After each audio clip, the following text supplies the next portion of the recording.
I am your kid critic Jack Mooney, and welcome to the Jack Mooney Show. And in this video, I'm going to be counting down the films of Pixar from worst to best. Since Cars 3 just came out, I decided to do this, and Cars 3 is on the list because I just came back from seeing it. So let's get started with the list. Okay, starting off at number 18, I'm going to have to give it to Cars 2. Now, Cars 2 is kind of an interesting movie because it marks a turning point for Pixar.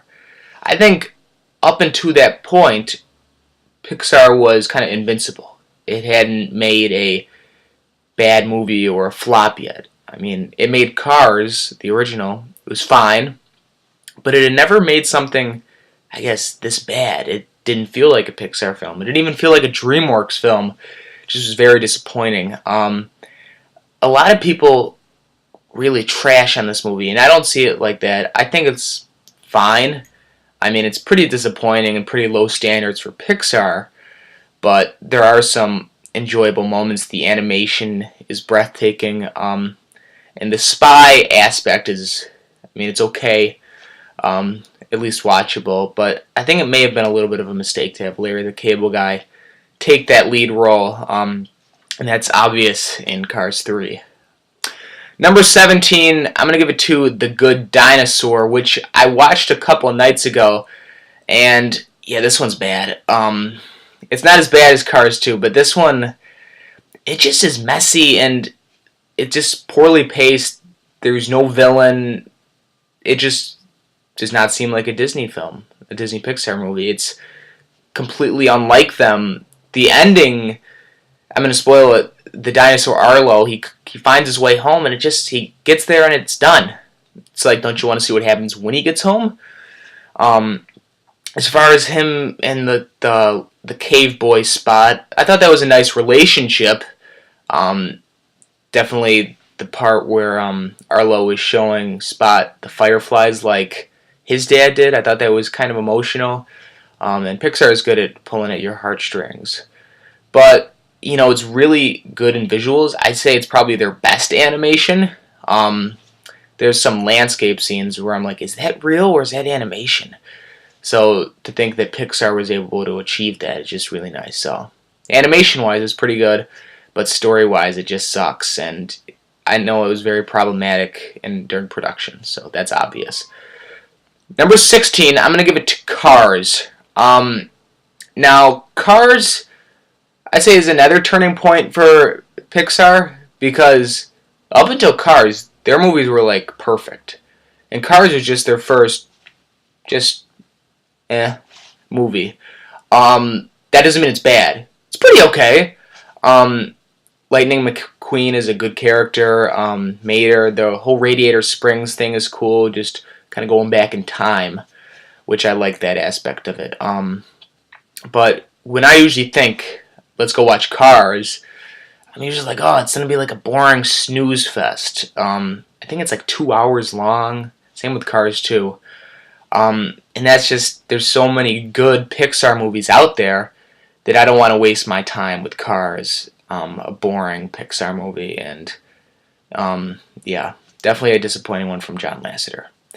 Number 15 might surprise some of you, and that's going to be Finding Dory. I remember when I saw it, I was praising it, saying it's really good.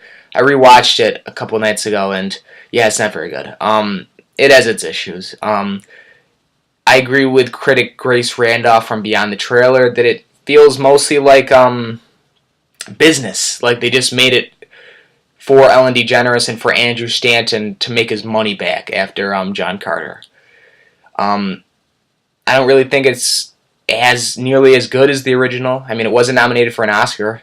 That shows you something. As far as animation goes, yeah, it's really good. I'd say the characters itself are cool. I like that it's kind of like a heist in some scenes with Hank the Septopus and Dory, and that was cool when they were going around the aquarium.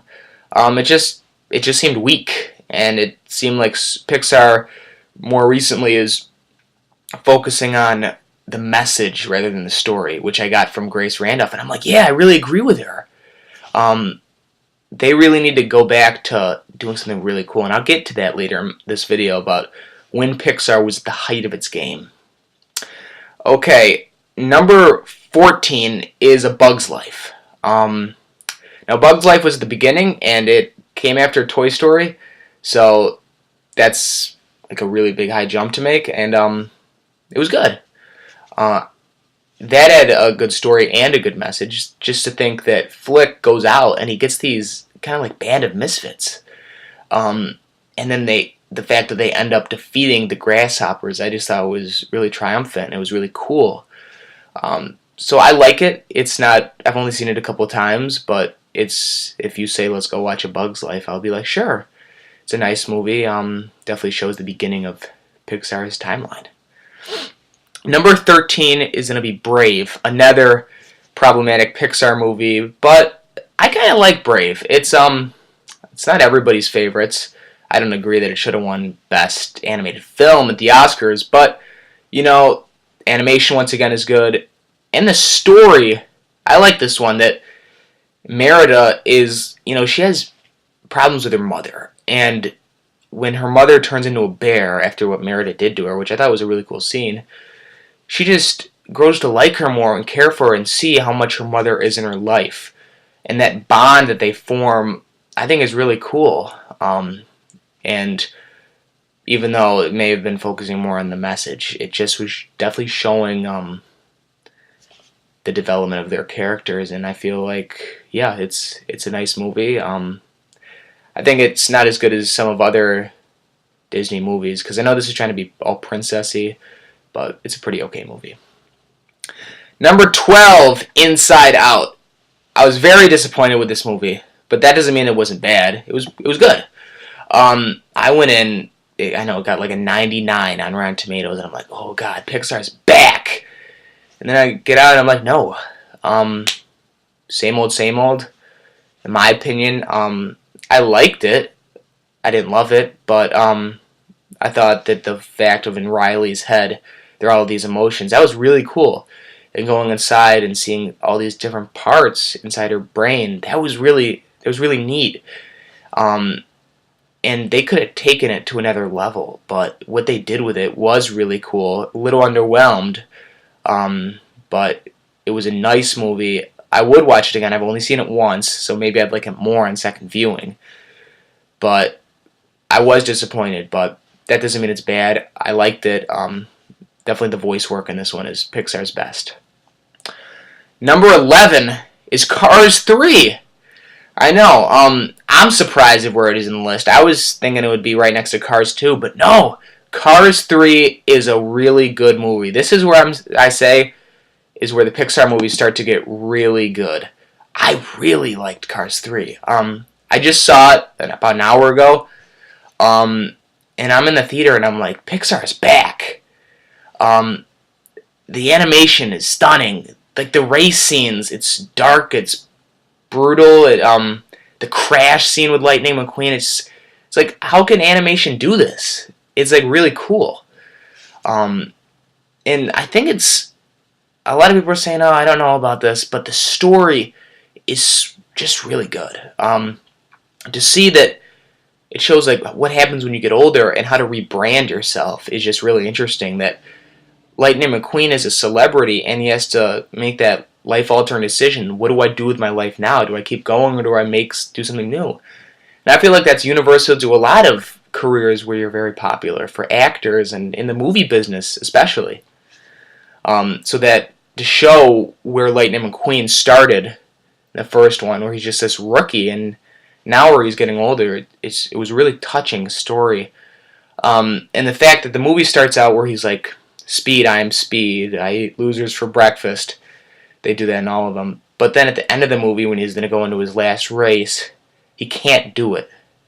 He's too distracted, and that was a really, just the arc of who he's becoming. This movie would have been a lot higher in this list if Cruz Ramirez wasn't in it. She's just a really annoying character. I don't want to spoil the ending for you guys, but the ending stinks. What Lightning McQueen does in his race, just see the movie to find out, but he puts too much faith in her, and she's just new to the story, and I don't think she was necessary, and she shouldn't have had as big as a part as she was given, because she was, quite frankly, really annoying and kind of dragging on in the movie at times. But I really liked Cars 3. You should definitely go see it. I know it has a 66 on Rotten Tomatoes. I can't believe that, but definitely go see it. And to conclude this first portion of this video, I'm going to give number 10 to Monsters University. This might surprise some of you on this list because a lot of people don't really like that movie, but I do. I remember going to see it and just being really surprised and just having a fun time in the theater. I like the aspect that there's different games, so they're trying to win, and it's like a competition, and I thought it was exhilarating, it was fun, I was on the edge of my seat, and rather than it being a really creative and cool Pixar movie, it was just fun. It was a fun time at the movies. I love to go and rewatch it. I think I've probably seen it like 10 times, but it's definitely worth watching, even though if it might not be as creative as like Up or WALL-E. But yeah. That's my list for the first half of the video. We're now going to be going down from 9 to 1. What do you think number 1 is going to be? Comment below.